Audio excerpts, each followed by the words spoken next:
बार की बात है, गुरु नानक देव जी अपने शिष्यों के साथ जंगल से होकर गुजर रहे थे। वो उस जंगल को पार नहीं कर पाते हैं। उससे पहले ही सूर्यास्त हो जाता है और रात का अंधेरा छाने लगता है। यह देखकर गुरु नानक देव जी अपने शिष्यों से कहते हैं कि सभ्य लोगों को रात में सफर नहीं करना चाहिए, इसलिए हम यही रुक जाते हैं और सवेरा होने पर इस जंगल को पार करेंगे।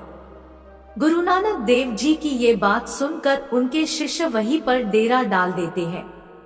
गुरु नानक अपने शिष्यों के साथ भोजन आदि करके विश्राम कर रहे होते हैं कि तभी एक चोर डरता हुआ गुरु नानक देव जी के पास आता है और उनके चरणों में माथा टेकते हुए कहता है कि गुरुजी, मैं एक चोर हूँ, परंतु मैं इस चोर के जीवन से बड़ा ही तंग आ गया हूँ, इसलिए अब मैं सुधरना चाहता हूँ।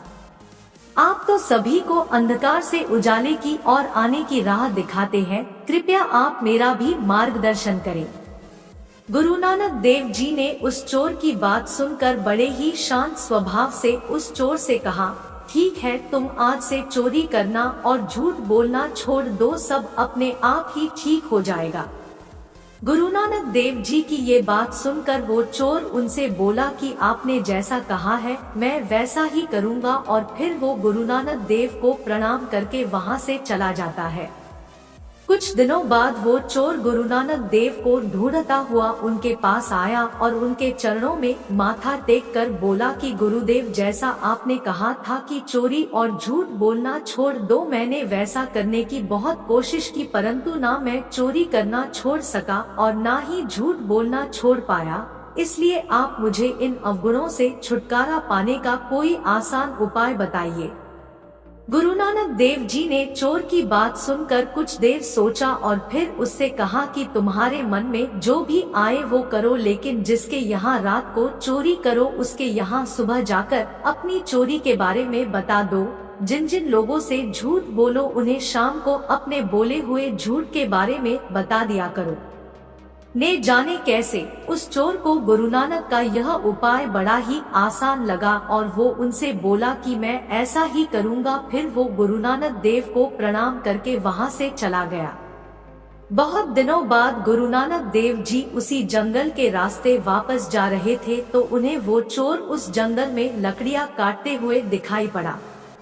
गुरु नानक देव जी ने उससे पूछा कि मैंने तुमसे जैसा करने को कहा था तुमने वैसा किया या नहीं?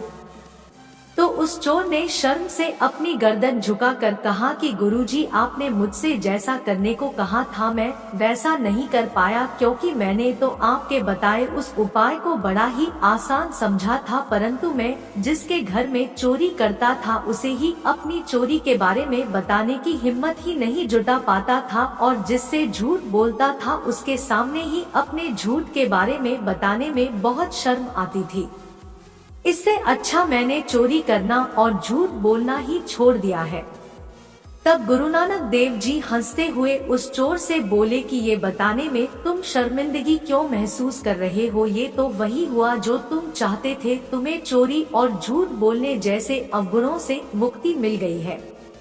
वैसे ही अगर गुरु नानक देव जी की तरह एक अच्छा इंसान आपके जीवन में आ जाता है तो समझ लो कि आपके भीतर के सभी गुण आपके सभी अवगुणों पर हावी हो सकते हैं और आप एक अच्छे इंसान बन सकते हैं।